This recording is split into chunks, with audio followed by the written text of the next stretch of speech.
C'est là-dessus, voilà. Alors, les bases scientifiques de l'urgence climatique.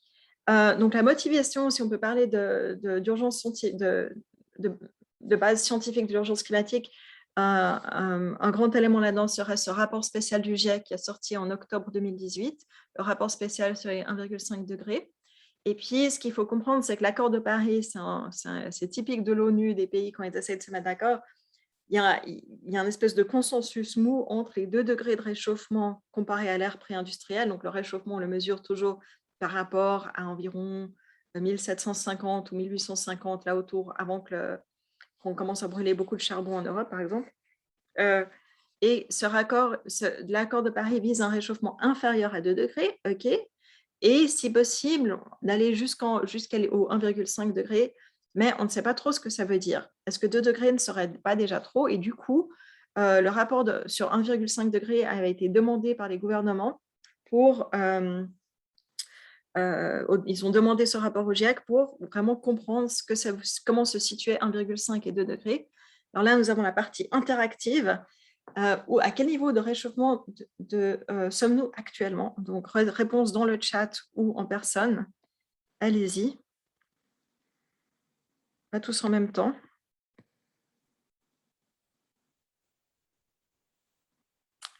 Alors, allez-y, super. 1,3 degré. Alors, merci Corinne. Michel dit 1 degré. Et c'est entre les deux. Nous étions… là, il y a plein de… OK. Il y a plein de réponses qui sortent. Donc, merci de votre interactivité.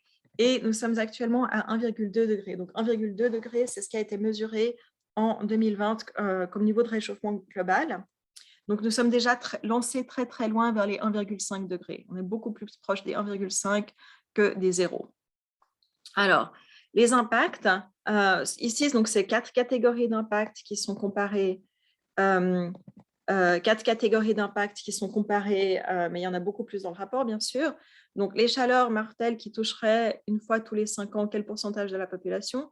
1,5 degré, c'est 14% de la population mondiale, ce qui est déjà énorme. À 2 degrés, c'est 37% de la population mondiale, donc c'est extrêmement large. Et si on compare les deux, 2 degrés est 2,6 fois pire que 1,5. Arctique libre de glace des mers en été. Donc, ce n'est pas le cas actuellement, mais à 1,5 degré, ça se passerait une fois tous les 100 ans, à 2 degrés une fois tous les 10 ans. Donc, 2 degrés est 10 fois pire pour cet impact-ci. Les espèces qui perdraient 50% de leur portée géographique et seraient donc ainsi techniquement menacées d'extinction seraient de 6% à 1,5 degré et de 18% à 2 degrés. Donc, c'est 3 fois pire. C'est énorme. Et les récifs de corail, il en resterait entre 10 et 30% à 1,5 degré. À 2 degrés, ils disparaissent complètement. Donc, c'est une disparition totale. Et donc, ce qu'on voit, c'est qu'on est dans un système, ce qu'on appelle non linéaire. Un réchauffement de 0,5 degré apporte différents facteurs d'impact. Les impacts se multiplient plutôt que de grandir de façon strictement linéaire. Et ça veut aussi dire que chaque petite fraction de degré que nous, à travers notre action, arriverons à empêcher, va avoir des conséquences concrètes dans des espèces sauvées, des écosystèmes sauvés, des vies sauvées. Donc, vraiment, tout ce qu'on peut faire pour empêcher le réchauffement, que ce soit pour rester en dessous des 1,5 degrés ou en dessous des 2 degrés, etc., chaque petit effort qu'on peut faire pour arrêter ce réchauffement aura des conséquences dramatiques, positives. Alors, ah oui, qu'entend-on par chaleur mortelle? Ça, ce serait des vagues de chaleur qui seraient au-dessus d'un seuil de mortalité, c'est-à-dire avec danger de mortalité parce que la chaleur est tellement extrême. Alors, juste pour vous montrer ce que ça correspond par rapport à la biodiversité, donc ça, c'est une des études qui était en fait aussi représentée sur le slide avant. Si on regarde le pourcentage des espèces à risque d'extinction d'ici 2100, si on reste vers les 1,5 degrés, donc les barres vertes, on reste en dessous de 10% pour chaque catégorie d'espèces. Si on va vers les 2 degrés, c'est déjà beaucoup plus, presque 10% des vertébrés, 16 et 18% des plantes et des insectes. Et si on va vers les 3 degrés, c'est le cataclysme absolu. On voit qu'un quart des vertébrés et près de la moitié des plantes et des insectes seraient à risque d'extinction d'ici 2100. Donc, c'est un impact absolument énorme. Et pour moi, ce résultat scientifique, c'est vraiment un des résultats les plus percutants de ces dernières années. Et pour moi, c'est juste inconcevable de de penser à une possibilité de civilisation humaine stable, où on peut s'occuper les uns des autres, se nourrir les uns les autres, etc., dans un horizon de 3 degrés. C'est juste invraisemblable.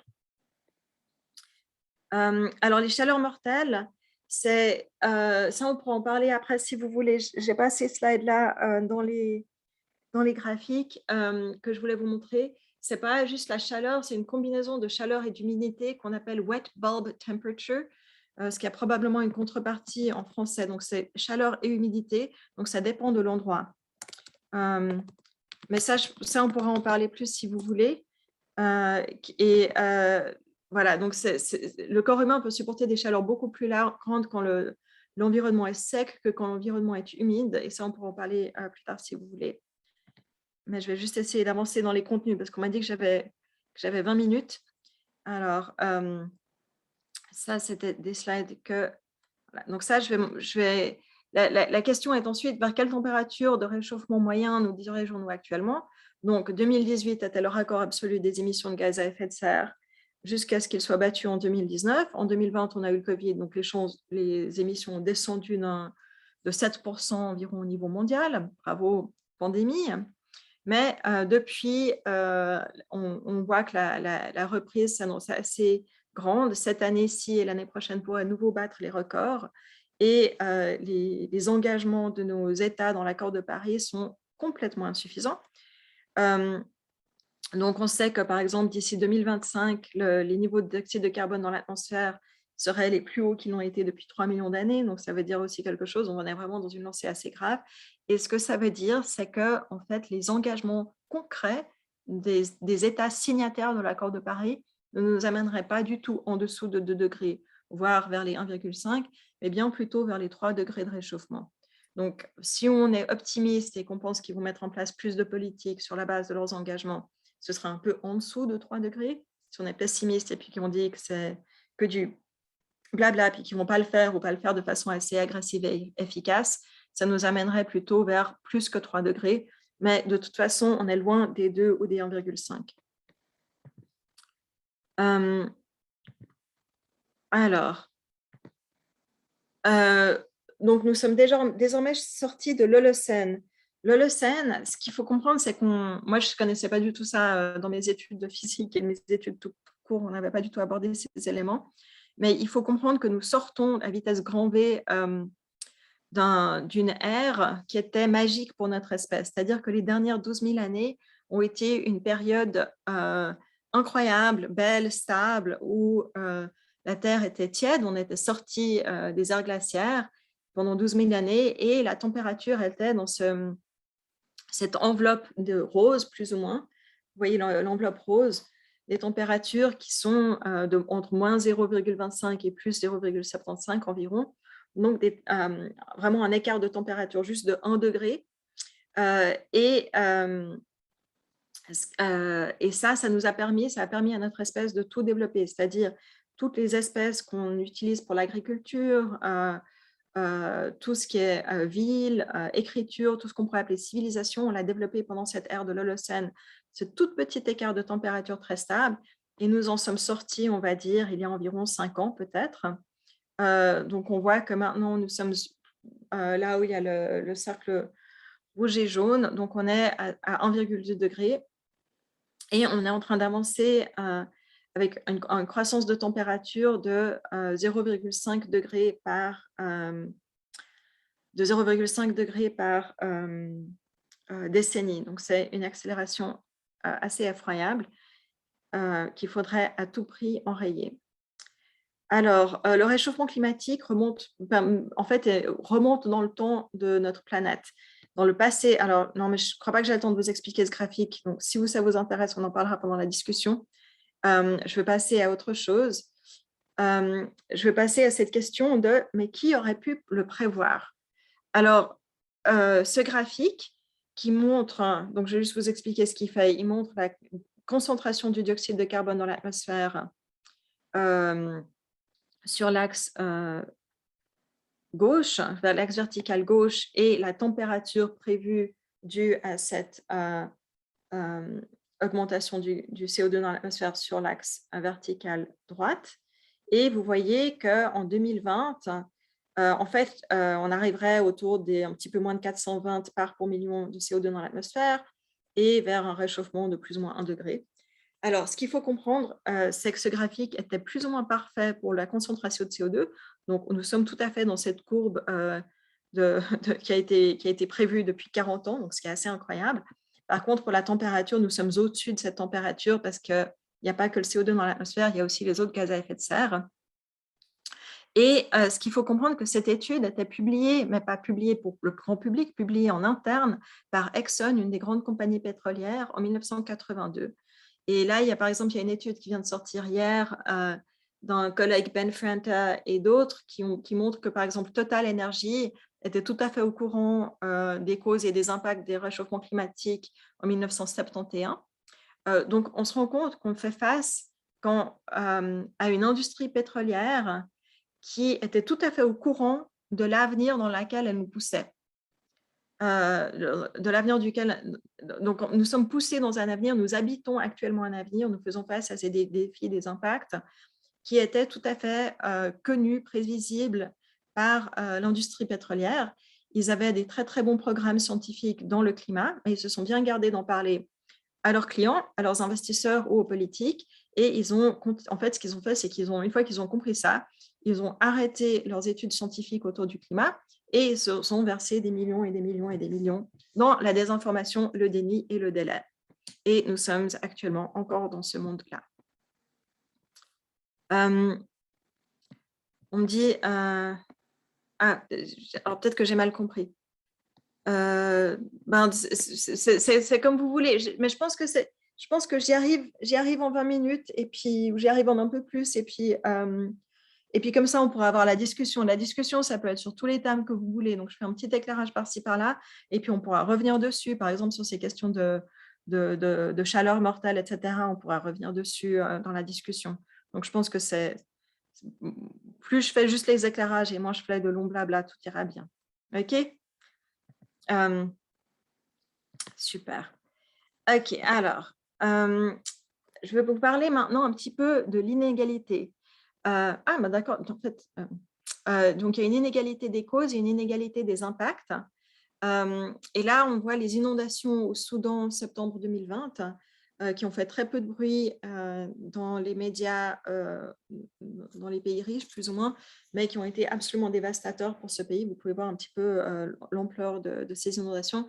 De nouveau, ce sont des choses qui ont une amplitude et une fréquence dues au réchauffement climatique qui sont indéniables. Alors, en fait, j'ai ce slide, donc on va pouvoir en parler tout de suite.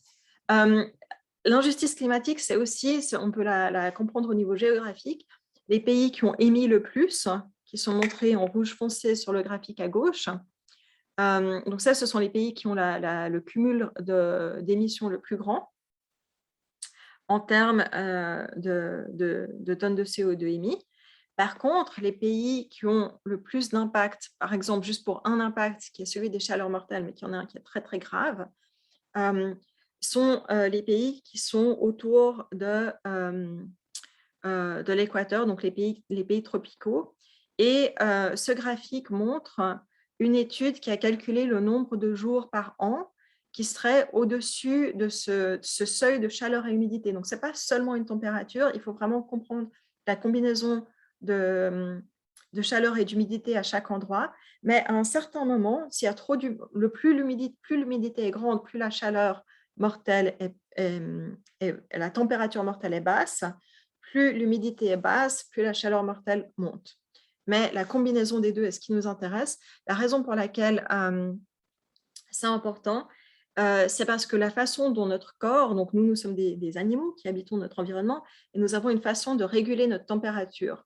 La façon dont nous la régulons, c'est quand il fait trop chaud, c'est en suant. Et c'est-à-dire que nous avons besoin de la perte de chaleur que en fait, l'eau, pour s'évaporer de notre peau, prend de la chaleur à l'environnement et c'est ça qui nous refroidit. C'est pour ça que suer nous refroidit, c'est très efficace.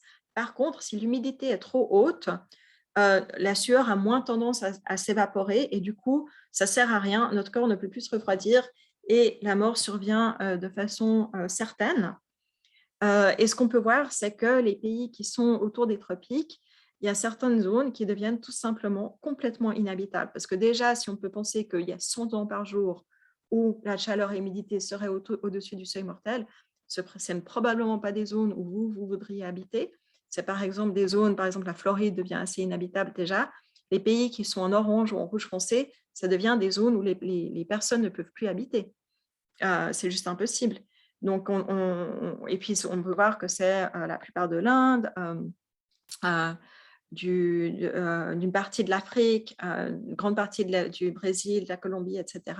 Et aussi une partie, toute l'Indonésie et les Philippines. Et ça, c'est juste un impact. C'est sans même penser, c'est sans même mentionner la montée des mers, les ouragans, les inondations, toutes ces autres choses. Ça, c'est juste un impact. Mais on peut voir qu'il y a une grande injustice géographique entre la responsabilité, les pays qui sont les plus responsables et les pays qui sont les plus touchés. Ça, c'est un facteur d'inégalité. Attendez, je vais juste laisser le slide. Les responsabilités historiques seraient à nuancer avec un ratio par habitant. On y arrive. On y arrive. OK. Alors, là, je vais vous parler des inégalités internationales. Donc, et là, ça devient plus par habitant. Donc là, on a cette perspective par habitant, pas une perspective historique, mais une perspective par année.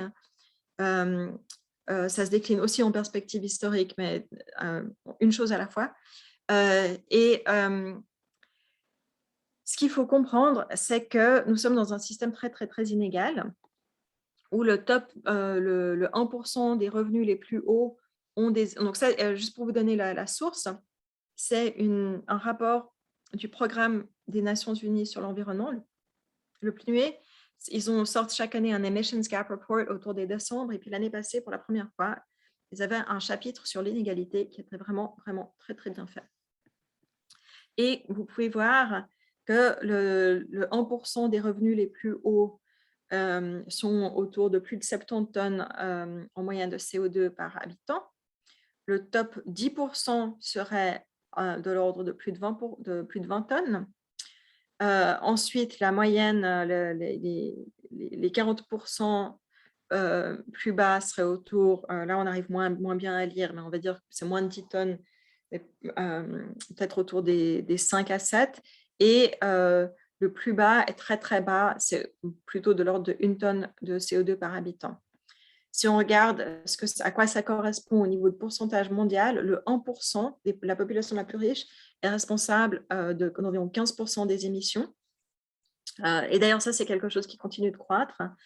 Le 10%, donc là, c'est la partie rouge et violette ensemble, serait responsable de près de la moitié des émissions. Ce qu'il faut comprendre, c'est qu'en Suisse, on est probablement parmi ces 10%.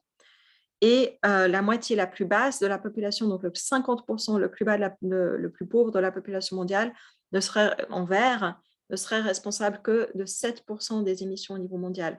Donc le 1% émettrait plus que 2 fois ce qu'émettent la moitié la plus pauvre de la population mondiale. Donc on voit qu'il y a des inégalités absolument faramineuses autour de la responsabilité pour ce problème. OK. Et c'est aussi important de comprendre pourquoi ces inégalités existent, c'est-à-dire d'où elles viennent. Et là, on rejoint certaines de mes recherches. On a regardé l'inégalité internationale et intranationale, donc entre les pays et à l'intérieur des pays. On a calculé ça en considérant les empreintes énergétiques, donc c'est l'énergie directe et indirecte due à la consommation et aux dépenses des personnes et des ménages dans l'économie. Et on a regardé ça entre les groupes de revenus et par catégorie de consommation. Donc, c'est une étude très, très riche avec beaucoup d'informations dedans qui est sortie l'année passée. Et la BBC a fait un résumé réchauffement climatique, c'est la faute des riches. OK, pourquoi pas.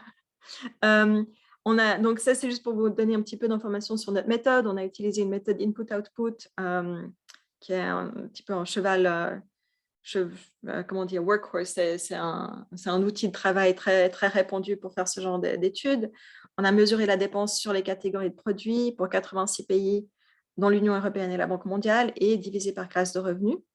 Et les résultats ressemblent entre autres à ça. Donc là, on est en train de regarder à quoi correspond l'inégalité internationale selon les catégories de consommation. Donc, chaque point sur ce graphique correspond à, pas un pays, mais à une classe de revenus à l'intérieur d'un pays. Donc, il y a 4 ou 5 classes de revenus à l'intérieur de chaque pays. Ces courbes s'appellent des courbes de Lorenz. Alors, je vais juste vous expliquer un petit peu comment elles fonctionnent. C'est sur la base de ces courbes qu'on calcule le coefficient de Gini, qui est un coefficient très répandu pour mesurer l'inégalité. Alors, on commence avec… Alors, ces courbes, c'est très simple. On commence à 0% de la population qui consomme 0% de la ressource. Ça, c'est un petit peu obligatoire. Et on termine à 100% et 100%, c'est-à-dire que 100% de la population doit consommer 100% de la ressource. Et la question, c'est ensuite, comment est-ce que c'est distribué entre ces deux points? Si on a une égalité parfaite, on est sur cette courbe qui a une diagonale là. Donc, la courbe, la diagonale bleue correspondrait à une égalité parfaite. Chacun et chacune consomme exactement la même quantité que tous les autres. Et plus on s'éloigne de cette diagonale, plus la consommation devient inégale. Alors, vous pouvez voir que la courbe rouge, c'est l'empreinte énergétique totale, est très, très, très inégalement distribuée déjà, mais que certaines catégories sont moins inégalement distribuées, entre autres autour de la nourriture ou autour du chauffage et de l'électricité, c'est la courbe verte. Par contre, les catégories beaucoup plus inégales sont autour du transport. Donc, on a autre transport. Donc, on pense que là-dedans, il y a pas mal de transport public, par exemple. Il y a le vehicle fuel, c'est l'essence pour les véhicules. Et la courbe bleue, ce serait c'est package holiday, c'est une catégorie où il y avait beaucoup de vols dedans. Et on peut voir que toutes ces catégories de transport sont très, très, très inégales. Encore plus quand on regarde, par exemple, les pays émergents et développés où on avait, par exemple, des données spécifiques pour les vols. On peut voir que, par exemple, le 10% le plus riche de la population dans les pays émergents ou en voie de développement consomme autour de 75% de l'énergie pour les vols, par exemple. Et ça veut dire qu'on peut classifier ou catégoriser ces catégories de produits. On peut en faire une catégorisation. Et puis, je vais juste vous expliquer à quoi ça correspond. On les catégorise selon 2 dimensions, puis ensuite on regarde où ça tombe. Au niveau vertical, sur l'axe vertical, les produits qui sont vers le bas sont consommés par les classes consommés disproportionnellement par les classes plus pauvres. Et si c'est en haut, c'est consommé disproportionnellement par les classes plus riches. Ça ne veut pas dire que l'un ne consomme pas l'autre, c'est juste quelle est la part dans les dépenses. Moins d'énergie. Ensuite, si on regarde au niveau horizontal, sur la gauche, c'est moins d'énergie par dollar dépensé, donc moins d'intensité énergétique dans l'économie, et plus d'énergie par dollar dépensé si c'est sur la droite. Et ce qu'on peut voir, c'est que ce cadran rose, où on a les catégories de consommation qui sont plus de luxe et plus d'intensité énergétique, sont du transport. Et là, on a été vraiment étonnés de voir ça, que ces catégories très énergivores, mais aussi consommées par les plus riches, sont en gros que du transport. Et par contre, si on regarde les catégories qui sont intenses en énergie et qui sont consommées par les revenus plus bas, c'est la chaleur et l'électricité dans le bâtiment. Donc, c'est plus ou moins l'habitat. Donc, on a vraiment une espèce de clivage entre le transport et l'habitat. Et ce que ça veut dire, c'est que, par exemple, pour le transport, on ne va pas s'en sortir par de la croissance. On ne va pas s'en sortir en enrichissant les personnes parce que les personnes plus riches dépensent et utilisent les transports beaucoup plus de façon disproportionnée, avec des grandes émissions et pollutions qui s'en suivent. Donc là, il faut des solutions qui sont en lien avec l'impôt et les impôts et la réglementation. Et pareillement, justement en contraste avec l'habitat, ce n'est pas les ménages les plus pauvres qui sont déjà en train de dépenser pour la chaleur et l'électricité plus qu'ils ne voudraient, qui vont pouvoir, par exemple, assainir leur parc de bâtiments ou investir dans la décarbonisation de l'électricité et de l'énergie. Donc là, il faut des investissements publics. Si on était intelligent, on ferait le lien entre les deux, c'est-à-dire qu'on imposerait le transport pour investir dans le bâtiment. Ça, ce serait une perspective d'égalisation ou de justice économique.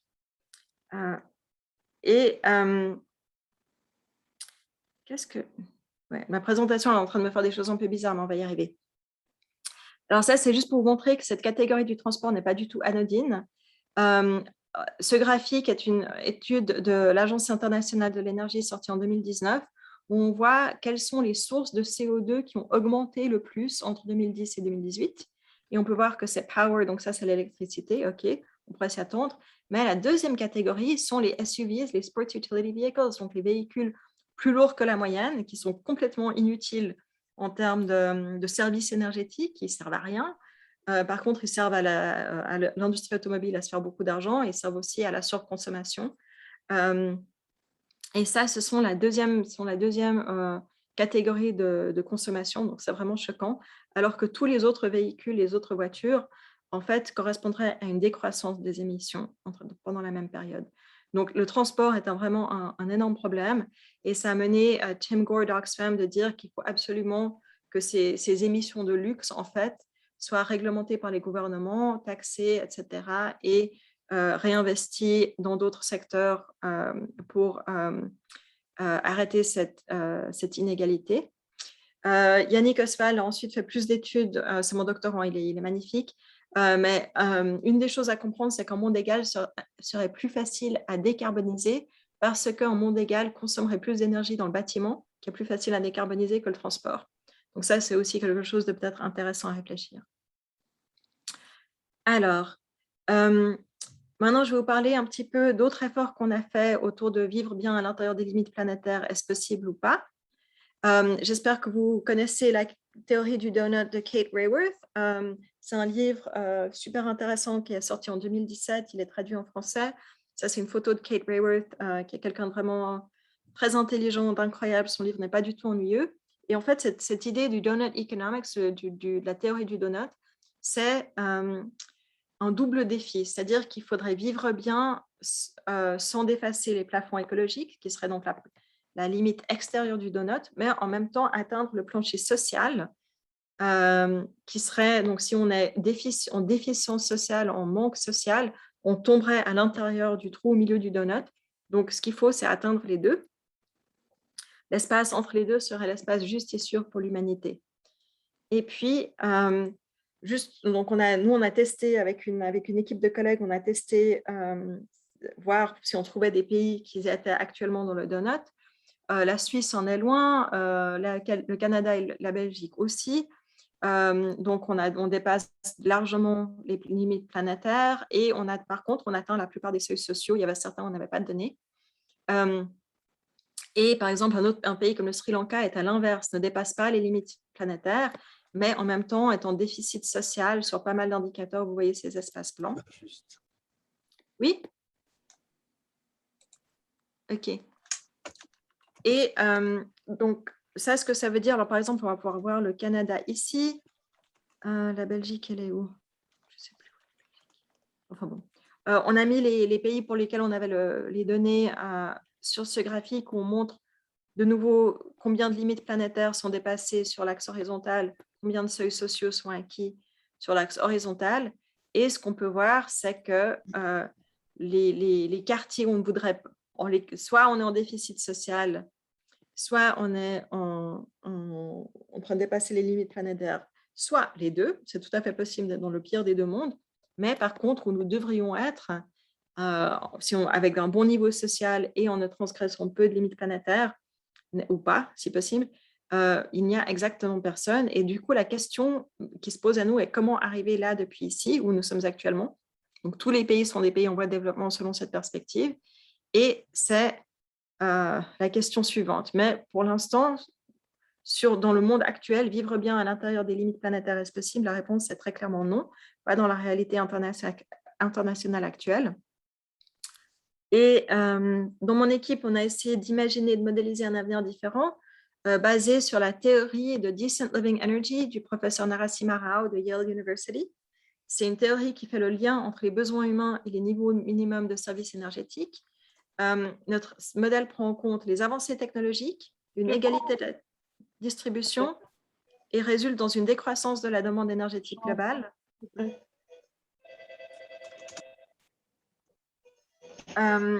Et juste pour vous montrer un petit peu les résultats de notre modèle, comparer, donc là, on a de nouveau l'Agence internationale de l'énergie qui a des données, c'est-à-dire la consommation énergétique totale au niveau mondial entre 1990 et 2020, qui a bien augmenté, qui a des scénarios de référence où la croissance continue, donc reste sur cette lancée de croissance de consommation, et des scénarios qui essaieraient, là c'est un scénario, le orange qui essaierait de rester vers les 2 degrés ou peut-être un peu en dessous pour le jaune, et notre modèle en fait qui correspond vraiment à une suffisance énergétique mondiale permettrait de réduire, de satisfaire aux besoins de tous en utilisant 40% de la consommation énergétique actuelle.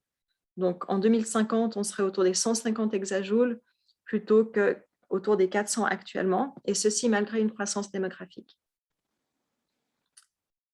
Donc, on a une autre, à la même question, on a une autre réponse. Donc, vivre bien à l'intérieur des limites planétaires, est-ce possible? Oui, mais seulement grâce à une transformation complète axée sur la suffisance, l'équité et l'efficacité maximale. Donc, autant vous dire que ce n'est pas demain qu'on va y arriver. Enfin, si, peut-être qu'on y arrive demain, mais seulement avec une révolution assez efficace. Je ne vais pas vous parler de ça ni de ça, parce que je ne vais pas parler d'autre chose. Je vais vous parler un petit peu de pistes d'action. Alors ça, c'est une photo d'une manifestation incroyable d'Extinction Rébellion à Londres, où ils ont construit cette structure en bambou et en fil de fer, presque impossible à démonter pour les pauvres policiers qui devaient le faire. Donc ça a pris des heures et des heures à démonter, et ça leur a permis de bloquer la presse de Rupert Murdoch, qui fait beaucoup de déni climatique. Cette construction en bambou et en fil de fer a reçu ensuite des prix d'architecture, a été montrée dans une galerie. La police a décidé d'arrêter la structure et d'arrêter le monsieur qui était responsable ou qui maintenait la galerie. Donc, on voit que ce n'est pas gagné par rapport à la répression policière non plus. Alors, moi, j'ai des questions que je me pose. Est-ce que les mesures que nous proposons dans nos recherches, dans notre vie quotidienne, sont réalistes étant donné le contexte planétaire et les besoins humains? Et je pense qu'il faut arrêter de poser des questions qui sont souvent posées dans un contexte réaliste politique. Est-ce que ces mesures sont réalistes étant donné le contexte politique ou économique actuel?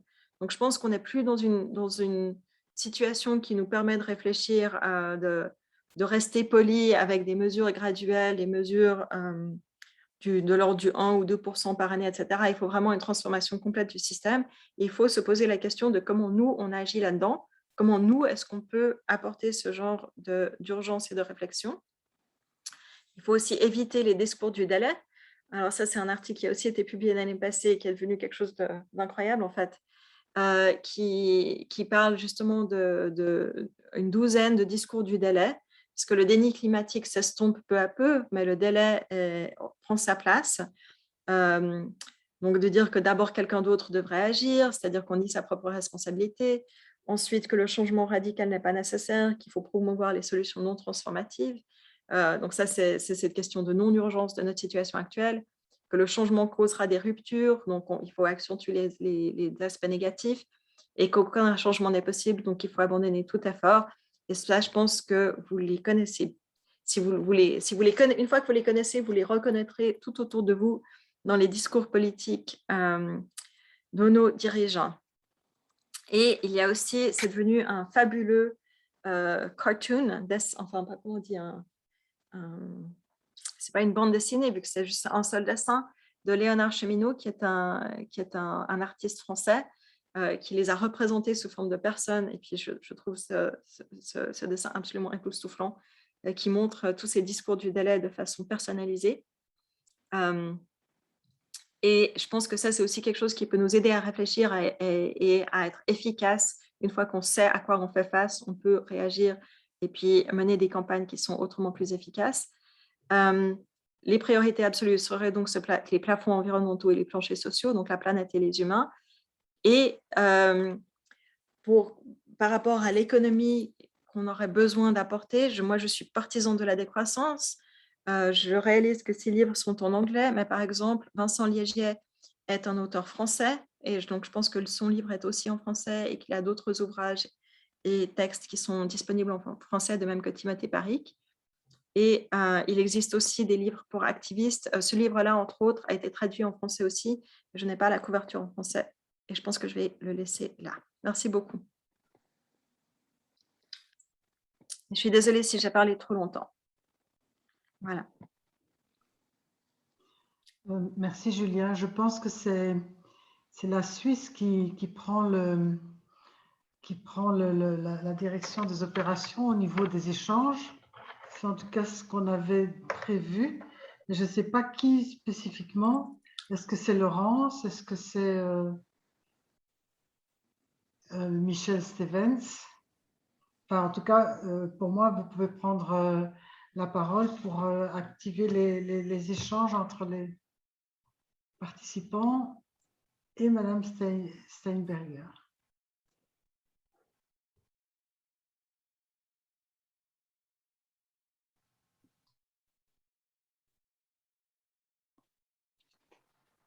Alors, est-ce que Thérèse pourrait nous donner un petit coup de main aussi? Moi, je me suis pas du tout impliquée puisque j'étais sous la menace d'un accouchement qui n'est pas encore arrivé. Autrement, mais autrement, soit écrivez vos questions dans le chat, soit levez la main. Vous pouvez lever la main ou voilà. on y va carrément. Vous parlez. Vous parlez. Ou bien vous ouvrez votre fenêtre pour qu'on vous voit et vous levez la main mais en parlant. Ou bien mieux c'est d'activer le petit logo réaction ou bien la main que vous trouvez dans les participants. Voilà, il y a déjà Michel Cordier qui a la main levée. Eh bien, allez-y. Michel? Oui, je peux y aller? Oui. Oui, mais je voulais juste, parce que en comparant les États-Unis et la Chine tout à l'heure, en montrant que c'était des gros pollueurs, bon, évidemment, la Chine, avec son plus d'1 milliard d'habitants, est un gros pollueur, et c'est souvent utilisé par les climato-réalistes, climato-sceptiques et autres, en disant, oui, vous savez, qu'est-ce qu'on peut faire en Europe? C'est les Chinois qui polluent, c'est pas, on ne peut rien y faire. Et donc, c'est évidemment important de faire un ratio par habitant. Et j'ai un tableau devant moi ici qui montre qu'actuellement, la production de CO2 par habitant en Chine, elle est du même ordre de grandeur que dans l'Union européenne, par habitant. Voilà. C'est une nuance très importante quand on a une discussion avec des climato-sceptiques et autres. Voilà. Ce qui ne veut pas dire que la Chine ne doit pas décroître ses émissions non plus.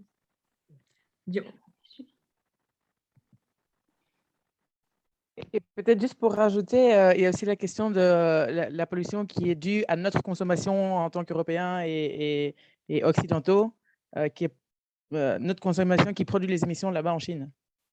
Oui, mais ça, c'est souvent un facteur qu'on exagère. Donc, on pense que c'est beaucoup plus que ça ne l'est. C'est autour des 10%. En fait, si on fait la correction pour ça, c'est que de l'ordre de 10% des émissions chinoises. Avant, c'était plus, mais maintenant, ils produisent beaucoup. Enfin, ils ont une accélération économique effroyable et ils produisent beaucoup en interne. Donc, c'est de l'ordre du 10%. Donc, c'est pas, oui, ça change un peu la donne, mais pas tant que ça. Ok, super, merci.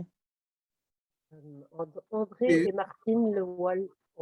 Question de Michel Stevens. Il y a une main levée. Oui, j'aimerais juste apporter un petit éclairage par rapport à ce que Michel Cordier vient de dire. Donc, à propos de la Chine, 1 milliard d'habitants, dont les émissions par tête d'habitants sont comparables à celles de l'Union européenne. Cette remarque suppose que quelque part le niveau de consommation des Chinois est comparable à celui des Européens. C'est faux. En fait, l'essentiel des émissions de gaz à effet de serre de la Chine est provoqué par la fabrication de produits exportés vers l'Amérique du Nord, vers l'Europe. Donc, on dit bien que la Chine est l'usine du monde. Donc, en fait, les émissions de la Chine sont principalement dues à leurs exportations et non pas à leur consommation intérieure. Et ça, je pense que c'est important de le noter. Voilà ce que je voulais dire. C'est ce que je viens d'indiquer, c'est pas vrai. Je vais vous donner un lien qui montre les émissions les émissions nationales territoriales comparées aux émissions exportées. Et puis, les émissions exportées, c'est de l'ordre de 10% pour la Chine. C'est pas la plupart. Mais je vous envoie le lien, comme ça vous pourrez regarder toutes les données. Elles sont disponibles de façon publique. Ok, François et puis Paul. Mais Il y a une par question contre, dans le chat aussi. Par contre, en ce qui concerne la Belgique, là, j'avais vu les chiffres de la pollution importée. Donc, ce que nous importons, combien ça représente en termes d'émissions de CO2. Et ça représentait quand même à peu près, grosso modo, la même chose que ce que nous produisions sur place, parce que nous importons énormément. Et donc, pour nos pays, ce que nous importons, le poids de ce que nous importons est extrêmement lourd. Si j'ai bonne mémoire, c'était de l'ordre de 80% des émissions directes en Belgique.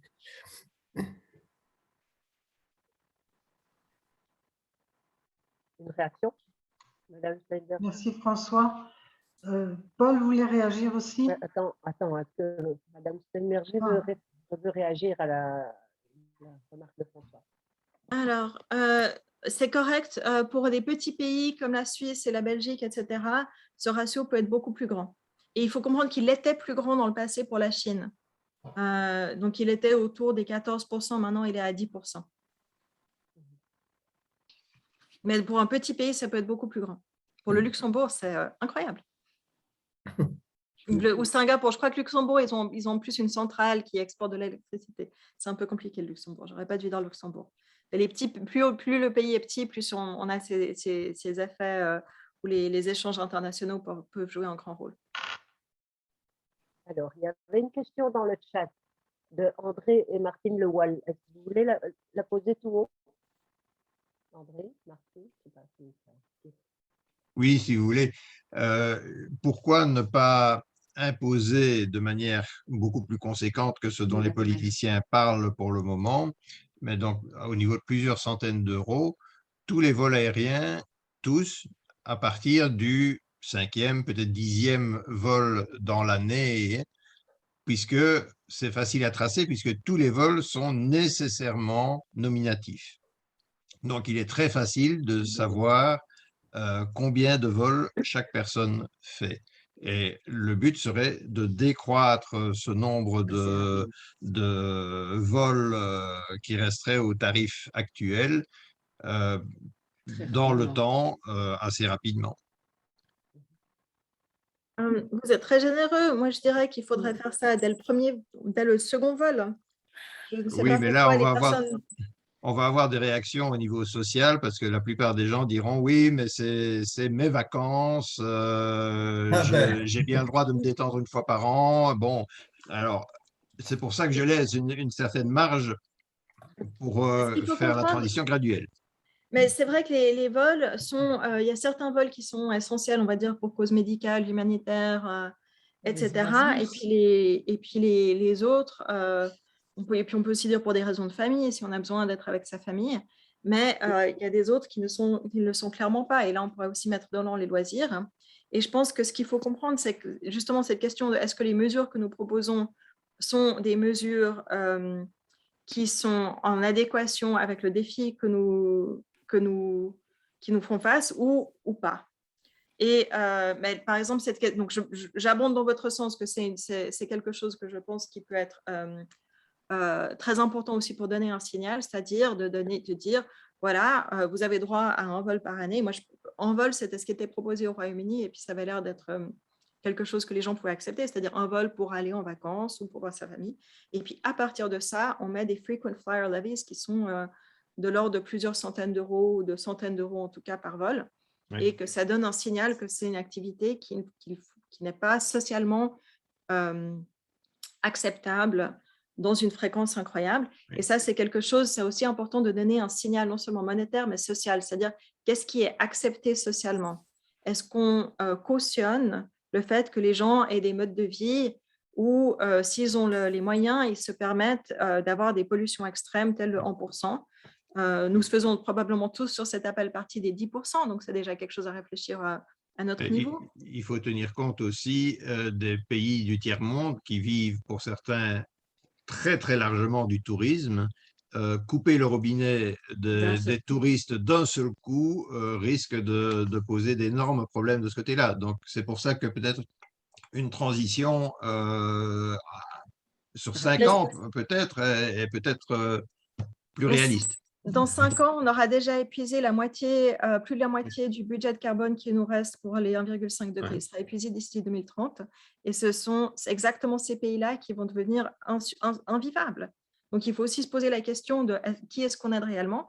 Si on veut considérer l'égalité ou la justice économique au niveau international, il faut aussi comprendre que ces pays-là sont aussi les pays qui sont toujours en train de payer les nôtres, y compris la Suisse, y compris tout le monde, à travers les paiements sur la dette internationale. Donc, si nous, on veut avoir une action pour permettre à ces pays d'avoir un essor économique, le premier truc à faire, ce serait déjà tout de suite de couper la dette.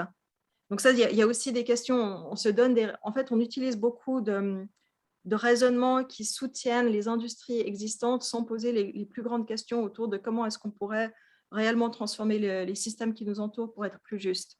Donc ça, c'est aussi souvent cet argument de l'emploi est utilisé, ça ne veut pas dire qu'il est complètement faux, mais il est souvent surutilisé pour préserver l'immobilisme et pour dire « Ah, on ne peut rien faire, ça va couper de l'emploi », alors que ce qu'on ne voit pas, c'est les emplois qui vont être créés dans des tout nouveaux secteurs grâce à un système économique plus juste et plus propre. Donc ça, c'est aussi à réfléchir.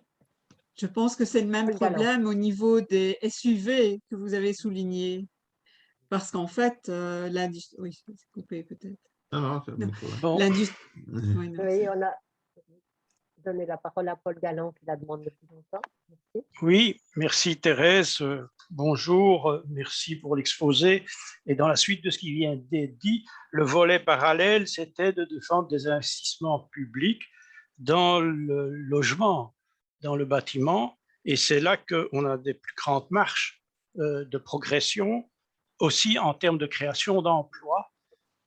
Ici, en Belgique, on sait qu'on manque d'ailleurs beaucoup de travailleurs formés et même au niveau des architectes, des ingénieurs, de gens compétents dans ces matières. Donc ma question, c'est d'abord aux Suisses, est-ce que vous avez déjà plus d'avance dans le côté formation? Et on sait qu'en communauté française, on souffre beaucoup de l'image négative du travail manuel dans les classes moyennes ou dans les classes moyennes aisées dans la bourgeoisie. Alors qu'en Suisse, la formation professionnelle a une plus grande approche positive. Alors, ma question, c'est aussi nous, grands-parents, qu'est-ce qu'on peut faire alors par rapport à nos enfants, nos petits-enfants, nos biens immobiliers, nos interventions à ce point de vue-là, comme c'est plus facile à décarboner que le transport. Voilà, il y a une réflexion sans doute à faire et à activer à ce niveau-là, me semble-t-il. Certainement. Je pense que vous avez tout à fait raison. Il y a aussi une autre question qui est celle de comment transformer l'emploi pour justement apporter cette transformation de l'économie à beaucoup de niveaux. Et c'est là où ces perspectives du Green New Deal qui existent de façon différente. Donc, je pense que ça, c'est quelque chose de très important, où le soutien pour les petits-enfants ou le soutien pour cette nouvelle économie passe aussi par ce genre de soutien d'une nouvelle économie avec des nouveaux emplois. Et les Green New Deal, c'est justement de soutenir les emplois d'avenir. Donc, ce sont des mouvements de jeunesse, par exemple, autour du Sunrise Movement et d'autres, qui demandent des nouvelles économies où ces emplois seraient rémunérés, des emplois qui seraient... parce qu'il y a énormément de travail à faire, mais il n'y a pas beaucoup d'emplois qui leur correspondent, c'est ça le problème.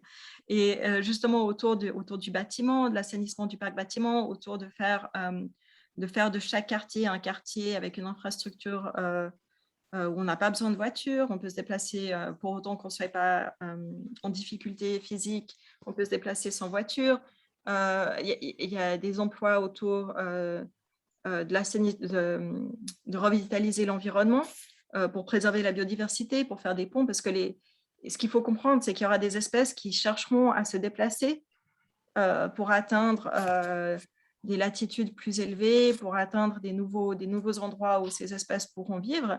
Et nos infrastructures, que ce soit route ou etc., leur coupent la route, leur barrent la route.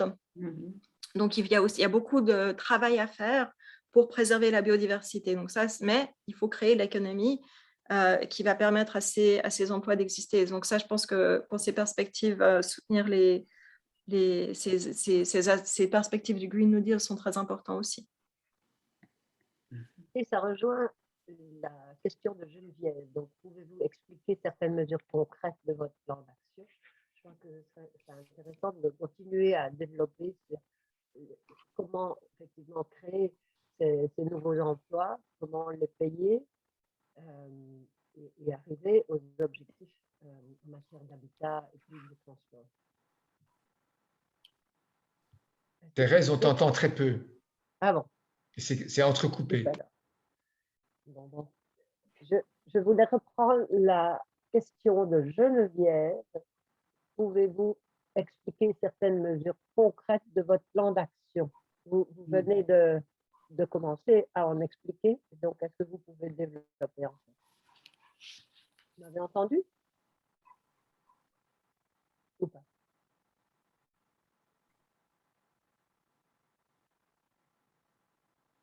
J'ai compris que c'était autour de comment développer des systèmes économiques alternatifs pour aller dans cette direction, c'est juste? Oui. Qui va payer pourquoi? Alors d'abord, on peut commencer à taxer les grandes fortunes. Il n'y a aucune raison d'avoir des milliardaires, ça devrait être complètement illégal. Donc, il y a de l'argent, il est juste très, très mal réparti. Donc, ça, c'est une chose. Et puis, il y a beaucoup de façons de réfléchir à des économies qui seraient différentes. Il y a d'ailleurs un grand essor dans cette direction-là, autour de politique industrielle, autour de changer en fait, il faut changer la répartition de qui profite de quoi. Et si on y réfléchit, on arrive à trouver d'autres systèmes, par exemple, qui permettraient d'avoir un niveau suffisant de consommation sans qu'on doive payer beaucoup. Ça, c'est une perspective. Il y a des perspectives. Mais par exemple, juste pour vous dire, j'étais en train de parler avec le responsable des plans climat du Royaume-Uni. Donc, c'est quelqu'un qui connaît tout vraiment de façon beaucoup plus précise que moi. Et je lui ai demandé, mais écoute, si on s'y mettait vraiment, tu penses que ça prendrait combien de temps d'assainir le parc bâtiment anglais, qui est le parc bâtiment le pire d'Europe? Puis il m'a dit, ouais, 2-3 ans. Mais donc, si on s'y met tous. Donc, il y a aussi une question de certains emplois qui ne vont pas être déployés dans le temps de la même manière que d'autres. Ça ne veut pas dire que tout le monde, qu'il faut chaque année avoir 20% de gens qui sont formés dans ce métier. Mais ça veut dire qu'on est dans une situation de crise. Et dans une situation de crise, des fois, il faut se constituer en corps de travail où on arrête un petit peu les autres trucs qu'on fait dans l'économie et on se met à fond dans certains projets pour transformer ce qui nous entoure. Et ensuite, on part sur une autre piste. Donc, je pense qu'il faut le penser de façon assez créative. Et ce qu'il faut comprendre, c'est que ces emplois-là, ils se payent. Le problème, c'est qu'ils se payent dans l'avenir. Une fois qu'on a assaini le parc du bâtiment, chacune économise énormément d'argent parce qu'on ne doit plus jamais payer de facture de chauffage, en gros. Ça devient quelque chose de très, très minime. OK, mais ça, c'est une économie dans l'avenir. Donc, il faut aussi réussir à ce que nos économies investissent. Il s'agit d'investissement. Et pour l'investissement, il faut des sous publics. Ça veut donc dire qu'il faut générer ce genre d'effort. Mais je pense qu'il y a beaucoup de réflexions, par exemple, autour de Modern Monetary Theory qui disent que les pays sont souverains sur leurs dépenses et sur leur monnaie et ont donc la possibilité que la dette nationale n'est pas du tout quelque chose qui mène à des crises pour autant que d'autres facteurs dans l'économie soient en bonne santé. Donc ça, ce n'est pas mon domaine, mais je pense que c'est aussi il faut aussi penser qu'on a un système économique actuel qui nous mène absolument à l'encontre de ce qu'il faudrait. Donc, il faut aussi se permettre de ne pas avoir les mêmes critères avant. C'est pas qu'on peut pas c'est pas du tout le fait qu'on ne peut pas se permettre. Ça veut juste dire qu'il faut plus de créativité pour le mettre en route. Merci. Il y a plusieurs mains levées. Donc, Myriam Gérard et puis Alain Frey. Oui, merci beaucoup pour votre exposé. J'avais une question en fait concernant le champ des secteurs analysés dans le rapport du GIEC. Et est-ce qu'il comprend par exemple ce qui se passe dans le secteur du numérique, dont certains chiffres semblent dire qu'en 2018 ou 2019 déjà, les émissions de gaz à effet de serre qu'on pouvait attribuer au numérique, si on prend l'ensemble de la chaîne atteignait déjà le niveau de l'aérien. Et avec le développement des technologies qui sont en mode de développement actuellement, comme la 5G, la 6G, etc., on prévoit même un dépassement et un taux de croissance considérable des émissions de gaz à effet de serre. Est-ce que le GIEC en parle, ou est-ce que dans vos travaux, vous voyez qu'il y a une agitation à ce propos-là, ou ça reste un domaine sous-analysé, sous-étudié?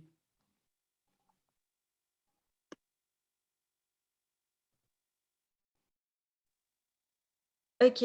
Alors, c'est un domaine qui est discuté. C'est des fois un petit peu difficile à analyser, en effet, mais de façon générale, c'est moins difficile à analyser, par exemple, que les émissions du secteur militaire, hein, qui est un autre secteur qui aimait beaucoup.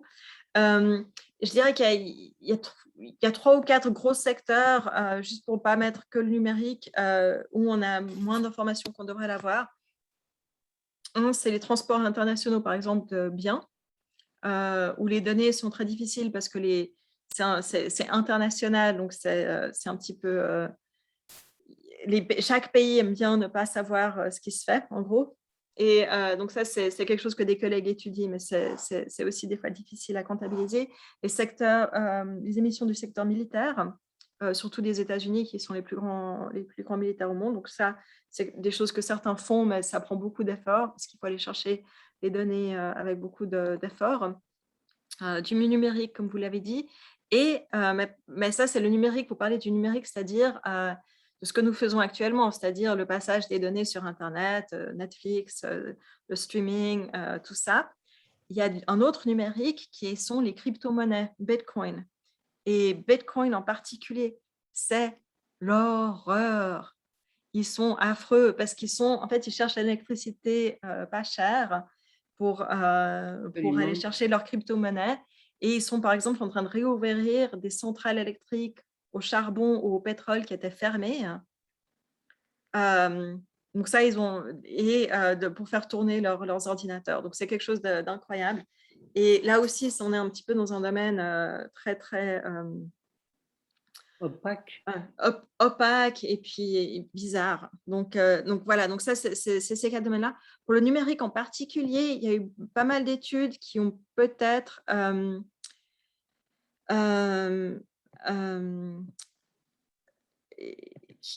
exagéré à quoi ça correspondait.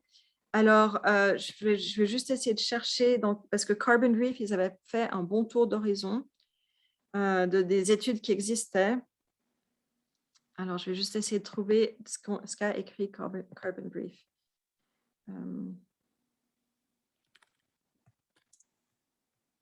Carbon Brief, vous dites. Comment? Comment s'appelle cette source? Carbon Brief, mais je vais partager le lien. D'accord. Alors, on va juste voir.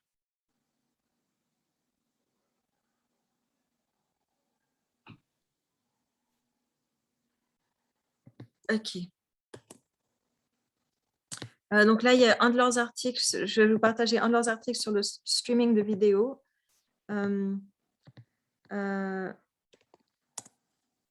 Et puis, quelqu'un qui s'est beaucoup penché sur Bitcoin, c'est Ketan Joshi. Donc, je vais aussi partager son article. Mais en effet, ce sont des domaines qui sont un peu plus difficiles à comprendre. Francis Panichelli donne une information comme quoi le Bitcoin, lui tout seul, consomme par année l'équivalent de la consommation de toute la Suisse. Possible? C'est une donnée que je ne connais pas, donc il faudrait avoir la référence. Parce que voilà, donc ça, je ne sais pas. Mais c'est possible que ce soit vrai, je ne sais pas. J'avais vu de pays plus petits que la Suisse, mais bon.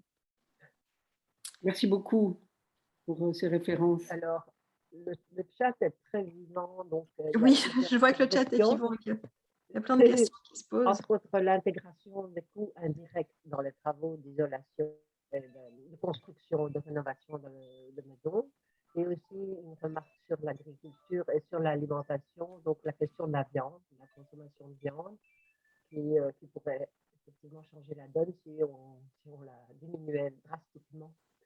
avec en plus la diminution de la souffrance des animaux.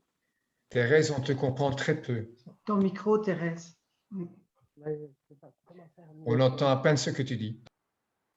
Alors, quelqu'un d'autre peut prendre l'animation du chat si vous voulez, ou l'animation du débat, parce que je suis désolée, je ne sais pas comment changer la situation. Je pense qu'il y a des personnes qui ont levé la main maintenant depuis un certain temps.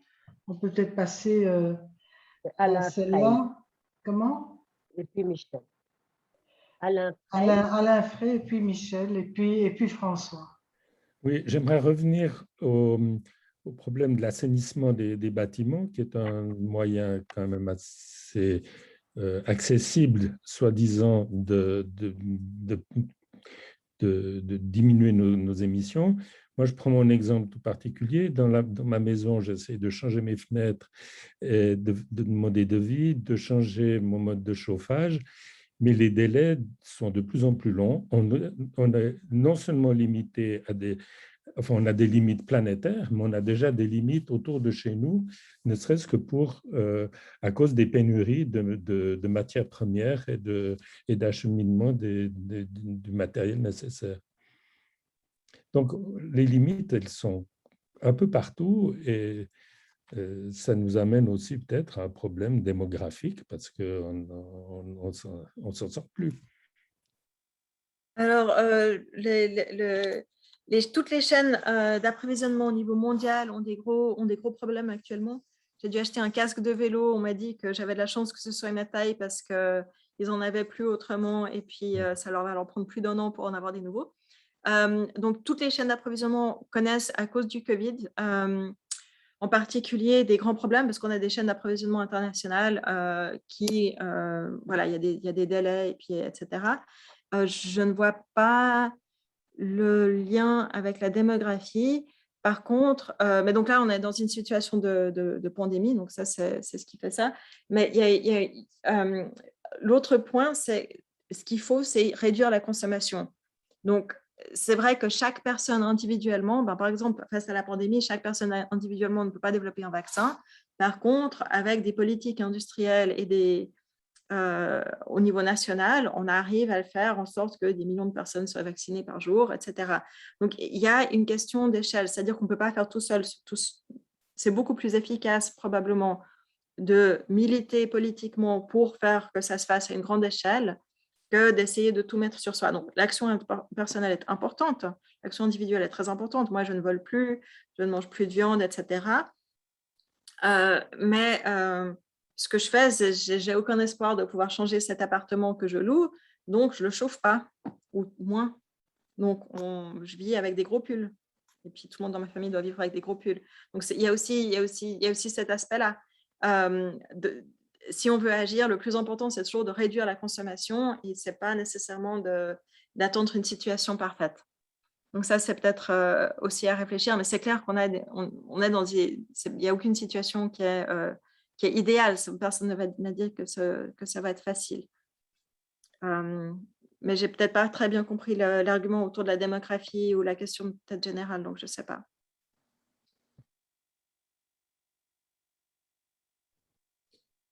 C'est un peu parce qu'on arrive aussi à des limites de disponibilité de main-d'œuvre, de possibilité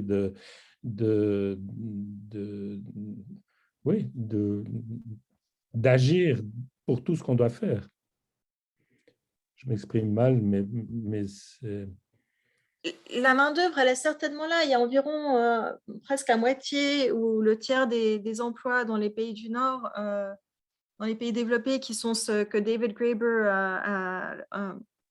qui était un grand anthropologue qui est mort l'année passée, malheureusement, a appelé les bullshit jobs. Donc, il y a plein d'emplois qui ne servent à rien, où les employés savent certainement que leur emploi ne sert à rien. Donc, c'est une question de comment s'orienter, pas de est-ce qu'il y en a assez. Je dirais que c'est probablement une autre direction, peut-être. Je crois qu'il y a Michel Cordier, François et puis Dominique. Michel. Et la bonne nouvelle, c'est qu'il y a plein d'exemples dans le passé qui nous montrent la voie. Quand on parle des emplois, bien sûr, il y a des emplois qui vont disparaître, mais il y a d'autres emplois qui vont arriver, et les emplois qui risquent de disparaître, il faut les encadrer. En Europe et en tout cas en Belgique, quand il y a eu un déphasage de l'industrie minière, on a accompagné pendant des années l'activité minière pour qu'il n'y ait pas une chute brutale de l'emploi, et tout ça a été fait avec des subsides publics. Un autre exemple en termes de voyage, mais alors non, pour rester sur l'emploi, le problème c'est que les syndicats qui sont payés, c'est leur mission de protéger les emplois, risquent d'être une force conservatrice par rapport à ça. Un autre exemple au point de vue voyage, Julie parlait de rationner un peu les voyages. Je ne sais pas maintenant, mais en tout cas dans les années 80 ou jusque dans les années 80, en Israël, dans les kibbutz, les membres de kibbutz, les familles vivant dans les kibbutz avaient droit à X voyages. Je ne sais pas si c'était par décennie ou par vie, peu importe, mais en tout cas, le nombre de voyages internationaux était limité. Or, c'était important pour ces familles qui avaient forcément des membres de la famille souvent dans le monde entier. Et donc, ils savaient bien qu'ils avaient droit à un certain quota de voyage, point à la ligne, et tout le monde acceptait cette égalité. Et enfin, troisième point, au point de vue politique industriel, oui, il faut se réorienter, mais peut-être que c'est comparable à une économie de guerre. Lui, quand Roosevelt a décidé que les fabricants de voitures devaient fabriquer des avions ou des chars, ça a été très, très, très efficace, mais c'est difficile à gérer politiquement. Voilà.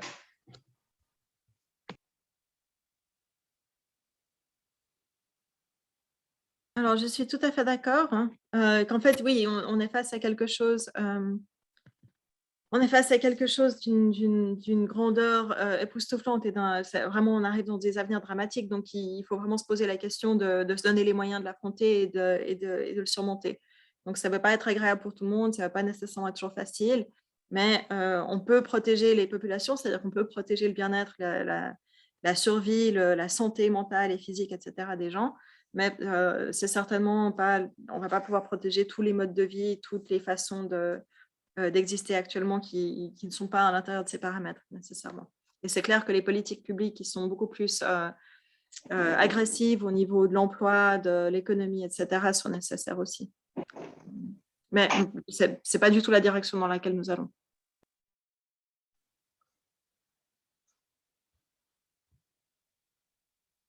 François? Ou Dominique? Oui. Dominique avait déjà la main levée avant, je crois. Ah non. Non. Aussi, je crois que c'est dans l'ordre. C'est dans l'ordre. C'était François d'abord. Okay. Merci. Merci beaucoup. J'ai une grosse question. C'est concernant les liens avec la biodiversité. Je ne parle pas de biodiversité en termes de disparition d'espèces. Je parle de biodiversité en termes de diminution du nombre d'individus dans toutes les espèces et dans toutes les catégories d'espèces. Donc, le nombre d'oiseaux diminue dramatiquement, le nombre de mammifères diminue dramatiquement, et le nombre d'espèces dans la mer diminue tout aussi dramatiquement, ce qui a un effet catastrophique sur le recyclage du carbone. Donc, ça perturbe complètement, à long terme, tout le cycle du carbone. Et ça me paraît quand même un élément absolument essentiel. Alors, j'ai beaucoup de questions à ce niveau-là. Est-ce que ces effets sont suffisamment pris en compte dans les modèles? Est-ce qu'on a des politiques suffisamment énergétiques par rapport aux pratiques d'agriculture où on commence par brûler tout et puis on voit ce qu'on peut planter et on replante a priori des palmiers à huile et des EVA ou des choses comme ça, ou du soja. Bref, il y a toute une série de domaines. Est-ce que notre agriculture intensive n'est pas à bannir au plus vite dans cette perspective-là? Parce que notre agriculture intensive consiste à créer des déserts sur des grandes surfaces où il y a une seule espèce de plante qui pousse et c'est tout ce qu'on permet. Donc, je me pose plein de questions à ce niveau-là. Je ne sais pas ce que vous pouvez en dire. Merci. Merci de votre question et je pense que c'est une question très importante. Donc, les pratiques agricoles actuelles sont un désastre pour la biodiversité et pour le climat. Ça relève de l'agriculture intensive, l'utilisation, la surutilisation des engrais et, comme vous l'avez mentionné, la déforestation. Donc, tout ça a des effets vraiment dévastateurs. Je vais juste vous montrer un graphique qui montre bien un petit peu là où nous sommes, qui montre les mammifères sur Terre par poids. Et on voit justement ce que vous dites, c'est que les espèces sauvages sont une toute petite fraction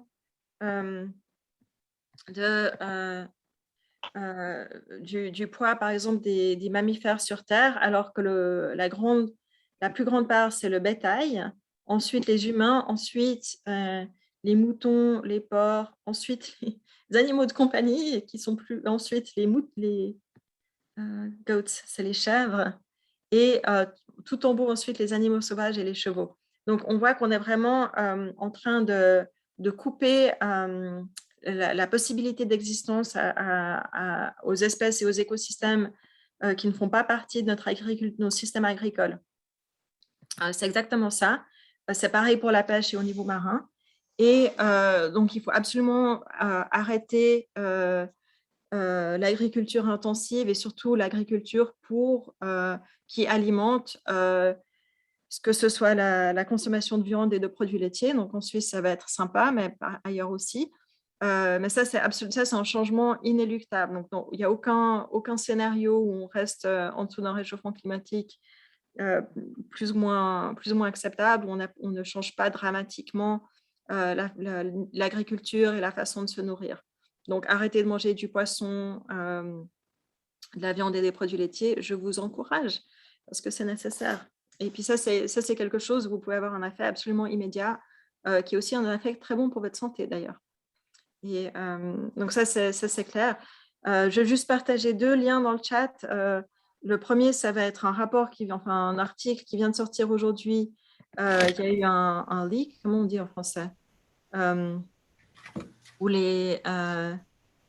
sur le rapport du GIEC, on voit que les pays essayent d'influencer le rapport du GIEC qui va sortir. Et entre autres, justement, en essayant d'empêcher le GIEC de dire de donner ce genre de conseils. Donc ça, c'est une chose par rapport, par exemple, autour de la viande et de l'agriculture. Et l'autre, ce sont mes recettes véganes. Parce que je suis devenue végane, alors j'ai dû trouver des recettes. Donc peut-être que vous pouvez vous en inspirer aussi. Et mon fils les mange, donc.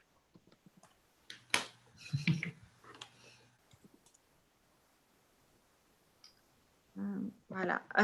La question suivante, je ne sais pas où on en est. Comment on fait pour poser une question? On lève la main ou bien on met la question dans le chat. Et on essaye de passer de l'un à l'autre, nous ici. Et comme c'était mon tour après Michel, je me suis autorisée à prendre la parole. Mais je voudrais relayer, ma question rejoint très fort une que je vois apparaître dans le chat de la part de Geneviève, qui dit comment faire pression sur le monde politique, mais surtout informer largement le public qui est encore inconscient de la situation. Quels sont les meilleurs, selon vous, attends un peu, où est-ce que je suis?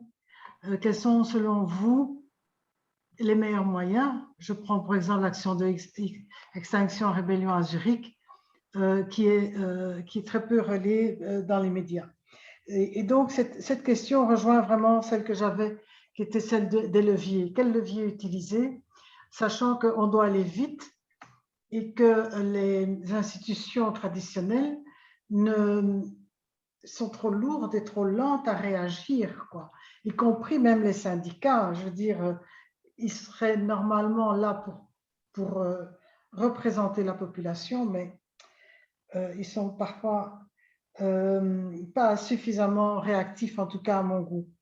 Et j'ai peur qu'il s'agisse vraiment d'un changement de mentalité qu'il faut. Un changement de mentalité, c'est-à-dire un changement de priorité, plutôt que de mettre les priorités sur une économie mal comprise en plus, hein, parce qu'une économie bien comprise, ça irait. Mais comment faire changer ça? Et donc, vraiment, ça m'inquiète parce que je ne vois pas trop quels sont les leviers. Et je me demande si on ne doit pas doubler notre action, parce qu'il faut continuer à agir, il n'y a rien à faire, d'une action qui serait de se dire comment élever nos enfants, enfin un peu égoïstement, hein, je m'excuse, je pense à mes enfants et à mes petits-enfants, mais aussi aux autres, hein. Comment faire en sorte qu'ils fassent face, qu'ils puissent faire face à ce qui les attend. Quelles sont les armes dont ils auront besoin? Je pense qu'on doit aussi penser à ça, parce qu'on a l'impression quand même que ce sera rude, quoi. Je ne sais pas ce que vous en pensez. Je suis avec moi, mais j'ai pas toutes les solutions non plus. Et ça, c'est quelque chose qui m'inquiète beaucoup. Je pense qu'au niveau scientifique, par exemple, on est assez nul pour communiquer. Et puis aussi, on ne s'est pas rendu compte à quel point on n'était pas prêt à se rendre compte à quel point on était face à une machine de déni climatique. Donc, on est vraiment face à une machine avec de grands moyens. Si vous comprenez assez bien l'anglais, je vous recommande très, très fortement le podcast Drilled d'Amy Westervelt, qui est une journaliste incroyable. Donc, je vais juste écrire son nom. Et parce qu'elle fait l'historique de l'industrie fossile, qui en fait est l'historique de l'industrie fossile est aussi l'historique de l'industrie des relations publiques et de la pub mensongère, en gros. Donc, c'est quelque chose de très important à comprendre, c'est à quel point nous sommes dans ce monde de cette désinformation. Et ça, c'est aussi quelque chose qu'on donne les outils aux jeunes et aux étudiants. Moi, c'est quelque chose que je leur apprends désormais. Je pense que c'est impossible de donner un cours sur le réchauffement climatique sans parler de la désinformation industrielle, de l'attaque contre les scientifiques, etc. Et je pense que ça donne aussi envie justement de se lancer dans ce défi de la communication. Et ça, c'est quelque chose auquel nous essayons de réfléchir. Mais il ne faut pas me parler à moi. Moi, je suis la mauvaise génération. Moi, j'ai presque 50 ans. Là, je ne sais pas ce qu'il faut. Par contre, il y a des personnes qui font des choses incroyables. Alors, il y a un YouTuber qui s'appelle Climate Town. Donc, de nouveau, c'est en anglais. Je suis désolée. Mais il fait des vidéos sur le réchauffement climatique qui sont vivantes, qui sont drôles, qui sont tragiques. Et donc, lui, là, il fait vraiment passer un espèce de message complet avec les aspects sociaux, les aspects de travail, justement. Donc, je pense on pourrait faire beaucoup mieux que ce qu'on a fait actuellement. Surtout au niveau universitaire, on a été assez archi nuls. Mais ça, je n'ai pas les réponses non plus. Donc, je sais qu'il faut pouvoir faire mieux. Mais de nouveau, ça, c'est pas évident, c'est un grand défi. Mais je pense que c'est aussi que quand on essaye de faire passer des messages par tous les moyens possibles dans la population, qu'on apprend ce qui marche et ce qui ne marche pas. Et pour l'instant, peut-être, on a peut-être juste trop peu essayé. Donc, il faut se lancer, il faut y aller aussi. Je ne sais pas si vous êtes sur TikTok ou pas. Enfin, apparemment, c'est marrant. Je ne sais pas. Il faut essayer ce qui marche ou ce qui ne marche pas. Vous pourriez nous donner le nom de ce YouTuber, de nous l'écrire?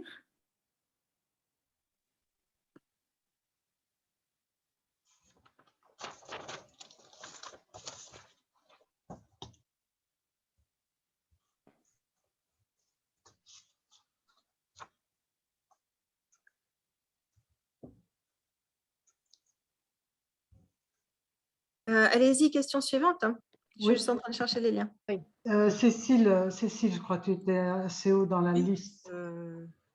Oui, mais je reste dans le même domaine de la communication. En fait, on a déjà travaillé dessus avec les grands-parents pour le climat. Comment mobiliser plus les médias parce que ça reste vraiment accessoire. Quand il y a des grandes manifs, on en parle, notamment on parle des grands-parents pour le climat, mais par exemple le mouvement XR en Belgique qui fait des petits mais il n'y a jamais rien dans les médias ou c'est très peu. Enfin, est-ce que vous avez des pistes pour faire bouger les médias comme elles ont bougé pendant la période du corona, en fait, où là, il y a quand même eu des ébauches de changements grâce aux médias qui ont martelé, même parfois dans tous les sens. Il faudrait peut-être remonter d'ailleurs à ça pour voir ce qui a enclenché ce mouvement-là. Parce que je pense que pour faire bouger tout le monde, notamment, on ne peut pas donner votre exposé à tout le monde parce que vous avez tellement bien montré cette urgence avec ce constat complètement précis pour lequel je vous remercie. mais c'est accessible par des privilégiés, votre exposé. Je pense que moi, je vois mes enfants, ils ne sont pas encore du tout dans le changement, ou très peu, très peu, même si j'essaye de montrer l'exemple. Est-ce que vous avez des pistes pour que, au niveau des médias, ça bouge et que le problème soit pris en compte tous les jours? Il y a des groupes, des ONG qui se focalisent là-dessus. Et donc, je pense que c'est de nouveau quelque chose où ce qu'il faut comprendre, c'est qu'on est dans des systèmes qui sont assez braqués sur ne pas faire avancer les choses qu'il y faudrait. Et donc, les choses ne bougeront que chaque dimension dont nous avons parlé, rien ne va bouger sans qu'on s'y mette tous. Chacun doit choisir un petit peu ses combats, mais il faut chacun choisir des combats en tout cas, et qu'on s'y mette pour pousser. Et donc, il y a des groupes, des ONG qui, par exemple, s'appellent par exemple End Climate Silence, donc pour arrêter le silence climatique, qui essayent de mobiliser les journalistes, qui essayent de dire il faudrait qu'on mette l'information climatique dans chaque journal, qu'on mette chaque jour au téléjournal, qu'il faudrait en parler, etc., pour que ça devienne une rubrique comme on a les informations nationales et internationales, etc., qu'on a aussi les informations sur le climat.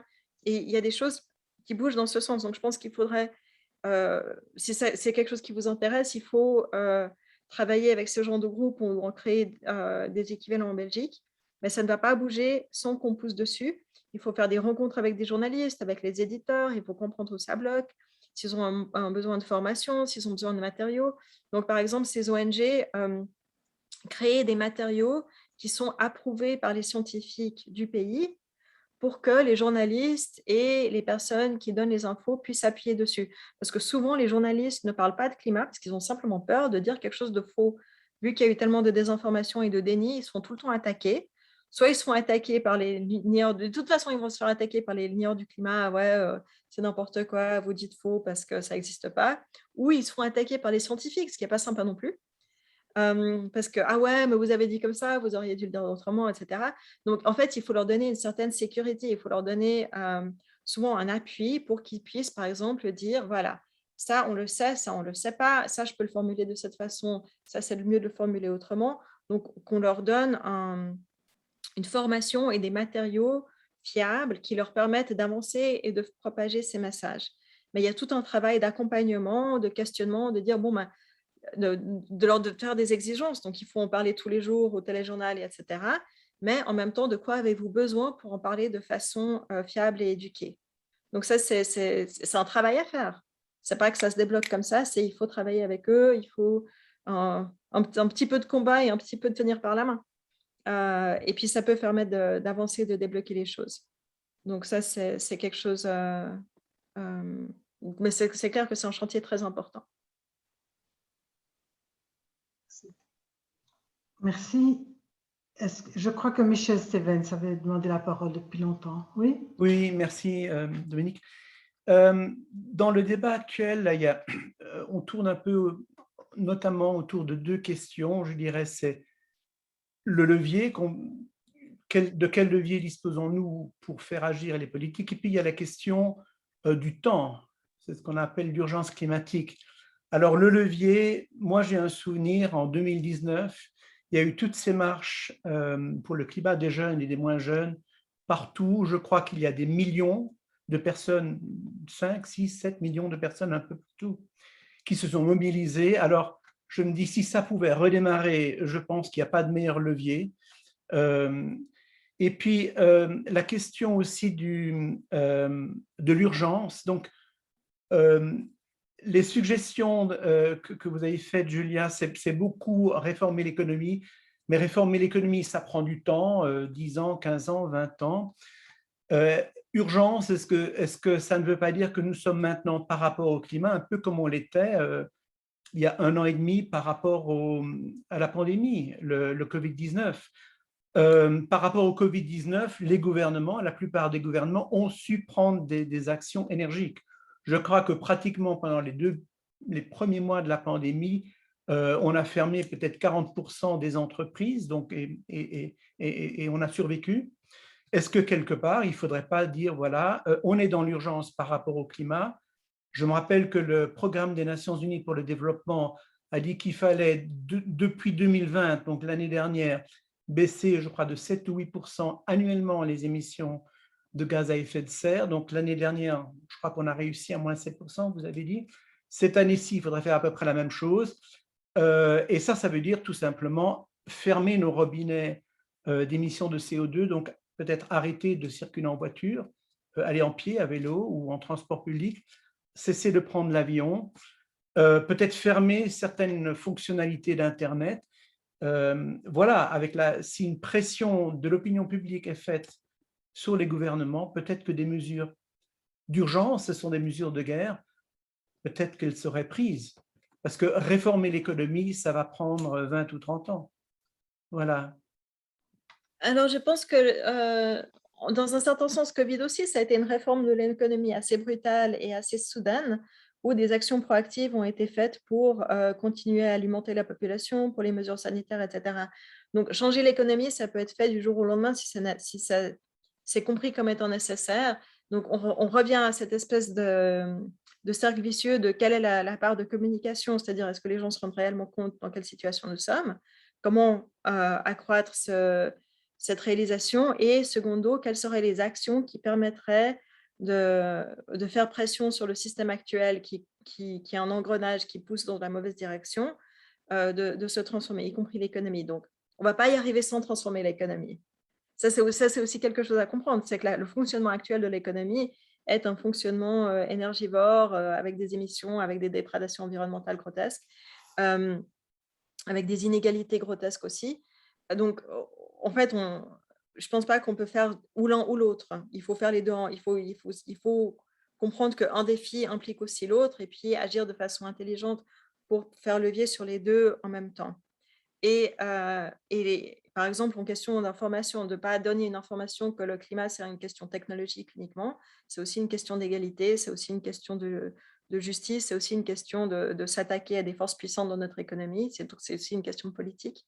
Donc ça, je pense qu'on peut réfléchir à ça. Et puis l'autre question, c'est comment est-ce qu'on a des actions citoyennes, donc des défilés dans la rue de millions de personnes. C'est bien, moi je ne suis pas contre, mais c'est pas ça, de dire que ça fait un effet levier, ce n'est pas vrai. Ce n'est pas suffisant. Donc pour faire un effet levier, il faut une force. Nous sommes face à Exxon, nous sommes face à Shell, nous sommes face à Total. Ce sont des industries qui n'en ont absolument rien à fiche. Des droits humains, de la jeunesse, de l'avenir. C'est des industries qui savaient dans quel avenir elles nous lançaient avant que je sois née et qui continuent de le faire. Donc, c'est en connaissance de cause. Donc ça, je pense qu'il faut aussi se donner les moyens d'agir en sachant à quoi on fait face. Et là, c'est pas les grandes masses populaires, c'est bien, c'est nécessaire, mais ce ne sera peut-être pas suffisant. Et je pense que l'action violente, la désobéissance civile non violente est un levier important.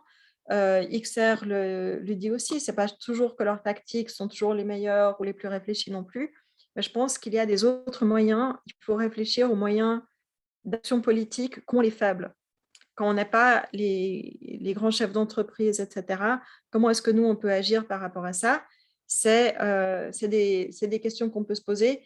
Il y a un livre assez bien, un bon livre, il y a plusieurs bons livres qui sont écrits là-dessus, certainement, mais un qui était vraiment bien, qui s'appelle This is an Uprising, qui explique un petit peu la théorie, la stratégie des mouvements populaires non violents. Parce que si on veut faire bouger les choses, il faut utiliser tous les leviers possibles. Donc ça, c'est aussi quelque chose à réfléchir autour des marges de l'activisme. Mais il ne faut pas sous-estimer la pression de la rue. Énormément de changements d'envergure ont été amenés par la pression de la rue. Je veux dire, les femmes ont obtenu le droit de vote en Angleterre parce qu'elles ont vraiment fait les manifestations monstres. Et parce alors que les hommes ne le voulaient pas. Et parce qu'elles ont été cassées des choses. Elles n'étaient pas du tout pacifiques. Hein. Ouais. Elles ont cassé des vitres, elles ont mis le feu, elles ont attaqué des manifestations. Elles étaient pas du tout non violentes. Et puis elles se sont mises en grève de la faim, ce qui est actuellement en train de se passer avec les manifestants climat. Donc il y a 5 qui sont en grève de la faim actuellement, qui ont commencé aujourd'hui d'ailleurs aux États-Unis. à Washington. Il y a une personne, en tout cas, qui va commencer le 1er novembre en Suisse. Donc, ce n'est pas seulement des manifestations. De dire que les femmes ont acquis le droit de vote grâce à des manifestations dans la rue serait vraiment une lecture incomplète de l'histoire. Mais c'est grâce à l'apprentissage autour de ces mouvements populaires et des moyens que se donnent les personnes qui n'ont pas le pouvoir pour changer le monde qu'on apprend justement qu'est-ce qu'on pourrait faire. Donc, je pense que c'est une réflexion très utile que de s'appuyer sur ces exemples. Par exemple, les droits des gays, ça c'est un autre exemple. Les homosexuels qui étaient en train de mourir du sida par centaines et par milliers, sans soutien médical, etc.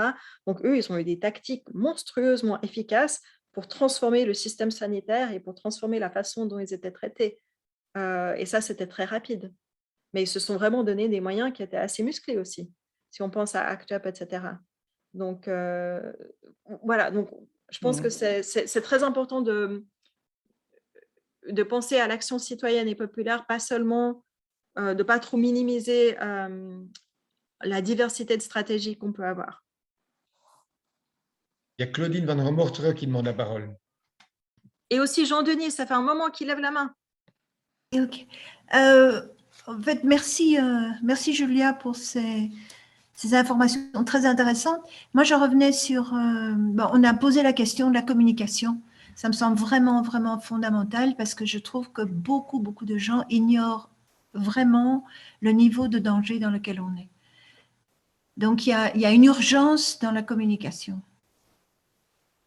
Voilà, je me demande comment faire pour, par exemple, un exposé comme tu as fait avec ton information scientifique. C'est quelque chose qui est pas connu, quoi. Les gens ne savent pas. Voilà, c'est tout.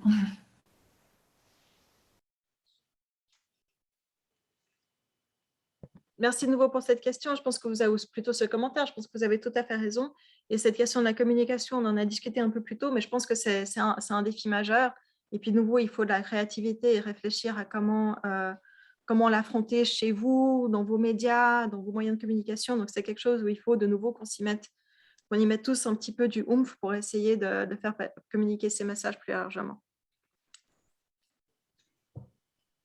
Merci. Je ne vois pas la main de Jean-Denis, mais s'il veut prendre la main. Oh, mais je l'ai sur l'écran. Ah, et puis après, ce sera Paul Galland qui a levé la main aussi depuis longtemps. Vas-y, allez-y, Jean-Denis. Oui, merci.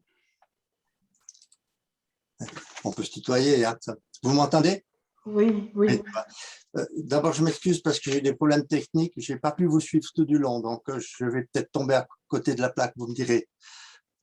Juste par rapport à la dernière remarque sur les moyens, donc, je suis engagé dans les milieux non violents depuis très longtemps, dans l'antinucléaire depuis très longtemps. Ça serait tout un débat, mais je voulais dire que si on commence à utiliser des moyens violents, même casser les vitrines, je crois que l'UDC va monter vite de 25 à 50%. C'est ça qui m'inquiète. Enfin, du point de vue purement tactique. Maintenant, du point de vue éthique, c'est encore autre chose.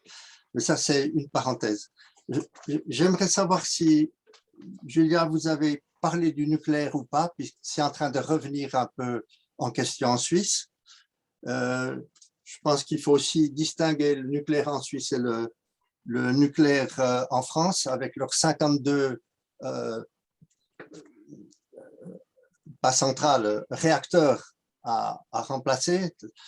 Il me semble que c'est vraiment deux pays avec des situations très différentes. Alors, est-ce que vous avez parlé du nucléaire ou est-ce que vous allez en dire deux mots? Ça m'intéresserait. Ensuite, je ne sais pas si vous avez parlé du passager clandestin. Peut-être que les grands-parents pour le climat connaissent déjà ça, mais ça me semble une chose très importante aussi. Je ne sais pas si vous en avez parlé.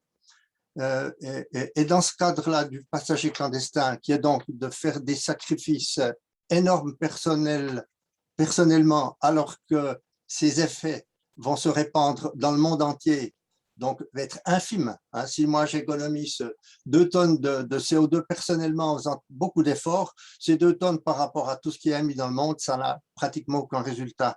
Donc il semble que c'est un problème qui fait que les individus n'ont pas toujours envie de s'engager, ou même les États. La Suisse dit, attendons que la Chine fasse, etc. Alors, je ne sais pas si vous en avez parlé, Julia. J'aimerais donner un exemple. je suis copropriétaire d'un immeuble de 4 étages ancien, chauffé au mazout. Je n'ai pas fait le calcul exact, mais j'imagine que si vraiment je le réhabilite, c'est-à-dire je l'isole, je mets des panneaux solaires sur le toit, je change le mazout pour mettre éventuellement une pompe à chaleur ou des pellets, ça va me coûter entre 100 et 200 000 francs. Cet argent, je ne vais pas pouvoir le demander aux locataires parce que les locataires, ça ferait des augmentations de location importantes et en plus, dans le canton où je suis, les locations sont régulées. Donc, voilà le problème que j'ai. Je me dis, bon, est-ce que j'investis cet argent là-dedans, je dirais à perte, ou bien est-ce que j'attends 3-4 ans que la nouvelle loi sur l'énergie favorise peut-être davantage les propriétaires, comme j'ai entendu qu'on en parlait. Et alors, j'attends 3-4 ans et donc je laisse passer du temps. Alors, éthiquement, je devrais le faire tout de suite et perdre peut-être 50, 60, 80 000 francs. Mais économiquement, je devrais attendre 3 ou 4 ans et émettre plus de CO2. Qu'est-ce que je fais? Ok, merci. Je crois qu'il y avait environ 5 questions différentes là-dedans. Donc, je vais essayer d'aller rapidement. Et bien sûr, vous l'aurez compris, moi, je n'ai pas du tout toutes les réponses. Je crois que je ne me souviens pas. La première, c'était autour de l'action directe, violente ou non violente. Je pense que c'est quelque chose justement qui se discute au niveau tactique. Quelles sont les réactions? Est-ce que les réactions sont bonnes ou mauvaises?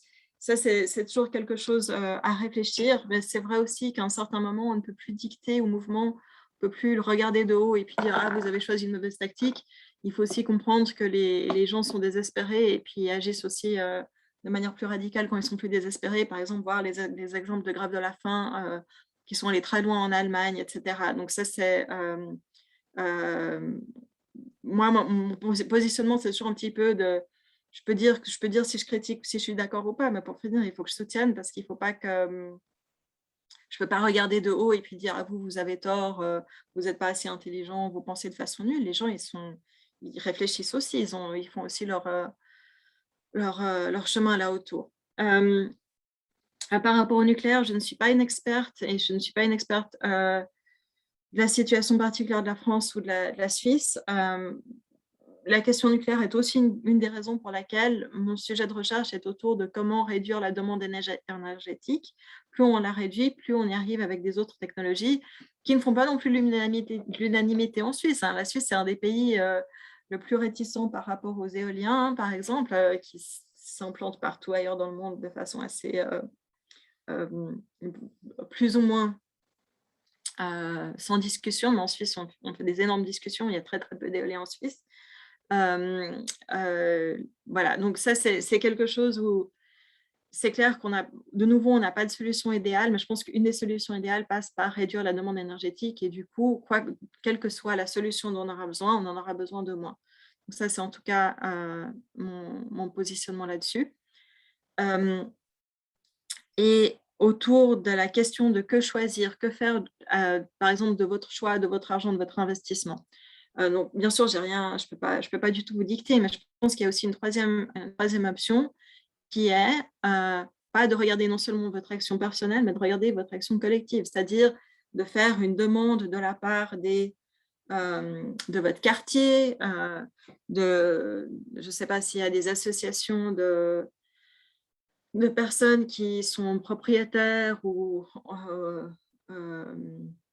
locataires qui vous entourent, mais de travailler avec eux pour faire des demandes par rapport au gouvernement pour dire nous, on a besoin de ces solutions. Personne n'a envie, qu'on soit locataire ou propriétaire, personne de nous dans le parc bâti suisse, les acteurs du parc bâti suisse, on ne veut pas continuer à être des sources d'émissions. Donc, nous, on vous propose ces choses et vous, il faut que vous nous apportiez du soutien pour qu'on puisse passer un parc bâti qui ne soit pas émetteur de CO2. Et donc ça, c'est peut-être quelque chose qui est... c'est une façon dont on n'a pas l'habitude de réfléchir parce qu'on réfléchit souvent en tant que consommateur ou producteur, mais on réfléchit moins en tant que personne de la collectivité. Donc, c'est de faire des demandes en tant que collectivité, en tant que citoyens qui travaillons ensemble pour apporter des solutions. Donc vous n'avez pas les solutions magiques, le gouvernement non plus, vos locataires non plus, mais en se mettant ensemble, on arrive à peut-être à faire autre chose et en tout cas à faire avancer le débat, ce qui est aussi quelque chose de très, très important. Donc ça, c'est aussi quelque chose qui peut être plus porteur. Donc vous vous trouvez face à des questions, mais vous n'êtes pas non plus le seul concerné. Donc, élargissez si vous avez assez d'énergie, élargissez le champ d'effort et essayez d'en parler autour de vous et d'avancer avec des demandes conjointes. Donc ça, je pense que c'est aussi une troisième voie, peut-être. OK, merci. Merci pour cette intervention. Je m'aperçois qu'il est, 15h30. Normalement, c'est l'heure de clôture de ce midi du climat. Peut-être laisser quand même encore Paul intervenir si c'est assez court. Et puis, Michel, tu vas clôturer. C'est Michel ou c'est Laurence ou c'est Thérèse? OK, merci.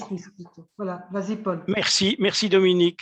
Donc, juste peut-être attirer notre attention sur le fait que l'expression « le monde politique », les politiques nous handicapent, car on n'indique pas dans ces expressions la distinction de ceux qui, encore minoritaires, sont nos alliés et dont il faut renforcer la reconnaissance et l'assise.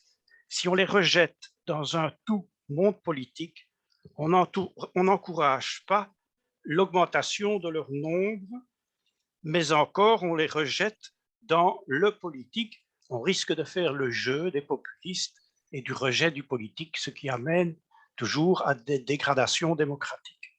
On peut tenir beaucoup plus au basket les gens qu'on élit soi-même lors des élections et ne pas les oublier le lendemain des élections. Ce sont nos avocats, on leur a donné notre voix, c'est à nous de les suivre durant les années où ils sont élus et de pousser ce qu'il faut. Et alors juste aussi, je pense qu'en stratégie, nommer correctement les ennemis, c'est ultra important. Et c'est sûr que nommer correctement les multinationales, c'est très, très important. Ce sont quand même les champions du marketing. Et nous avons peut-être quelques leçons à tirer de ce côté-là pour voir comment on crée des récits enthousiasmants ou attirants. Voilà. Et peut-être si on doit casser des vitres, pas oublier de casser les bonnes, pas celles du commerçant de quartier, mais justement celles des multinationales. Et peut-être que dégonfler les SUV, les pneus des SUV, ça c'est pas mal de temps en temps la nuit avec des jeunes et des vieux. J'abonde dans ce sens, ça c'est quelque chose de très important. Et l'autre point où vous disiez il ne faut pas parler du monde politique, etc., de façon trop…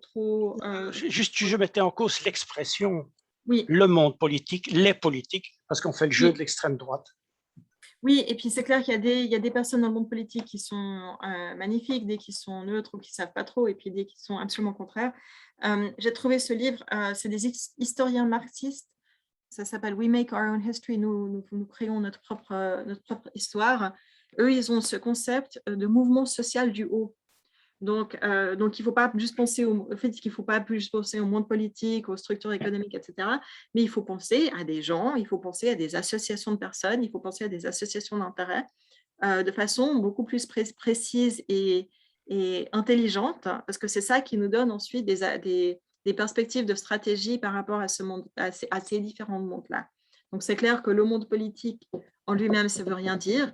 Ce sont des personnes avec des familles, avec des amis, ce sont avec des désaccords, avec des alliances.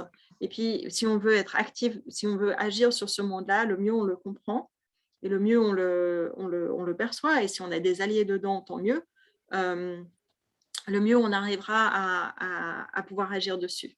Donc ça, je pense que c'est aussi important d'y réfléchir. Je pense que j'aurais dû donner tout un autre… on aurait dû partir tout dans une autre discussion sur les tactiques activistes, ça c'est autre chose. Et en plus, je ne suis probablement pas la bonne personne pour ça. Mais je pense que c'est ce qu'il vous faudrait pour votre prochain speech, c'est de penser à quelqu'un qui est très très fort dans ces questions de stratégie, de campagne, de comment est-ce qu'on se lance là-dedans. Parce que vous avez beaucoup de questionnements qui sont en fait des questions d'intervention. Donc, comment vous pouvez intervenir dans ces systèmes pour les faire bouger. Et puis, on a parlé de systèmes économiques, de systèmes de médias, de systèmes de secteurs économiques tels que le bâti, l'alimentation, etc. Mais ça, tous ces domaines sont des domaines où vous pouvez être actif dedans et faire bouger les choses. Mais ça demande c'est toujours bien d'y réfléchir et de penser quels sont les outils, quelles sont les tactiques, comment est-ce que je m'associe, comment est-ce que je commence une campagne, comment est-ce que je ne me décourage pas. Si ça ne marche pas, comment est-ce que je passe à l'autre chose pour que s'il ne marche pas d'un côté, je les prends de l'autre. Enfin, voilà, c'est aussi quelque chose, si on se lance sans savoir trop comment s'y prendre, on peut se décourager très vite et ça devient très épuisant. Donc, peut-être pour votre prochain repas, vous pourrez trouver quelqu'un, ou votre prochaine conférence, vous pourrez trouver quelqu'un qui a plus de pistes là-dessus, parce que ce n'est pas mon domaine.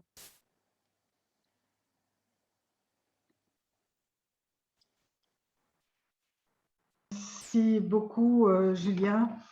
Je propose de fonctionner en 2 temps, que quelqu'un de Suisse, je crois que c'est ça qui était prévu, clôture cet après-midi très, très riche et très instructive, et qu'ensuite on puisse peut-être réactiver nos micros pour applaudir ensemble Julia, même si c'est par Zoom, ben, les applaudissements, elle les entendra. Voilà. Michel? Oui, alors, je ne savais pas que je devrais donner le mot de la fin. En tout cas, c'est une découverte pour moi. Je remercie Julia d'être venue, d'avoir consacré son temps et son énergie à nous présenter toutes les questions qu'elle a abordées. Nous étions, nous Suisses, je pense, très heureux de faire la connaissance de beaucoup de nos collègues de Belgique et j'espère que c'était réciproque.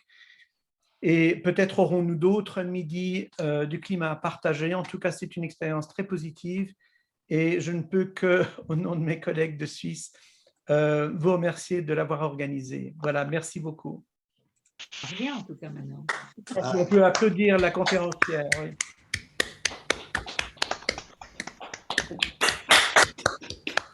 Bon, merci à vous et puis merci de votre engagement et puis bonne continuation. Merci. On continue. Merci. Merci. Merci beaucoup. Bon après-midi. Merci, merci. Au revoir. Au revoir à tous. Au revoir. Au revoir, merci. Enregistrement.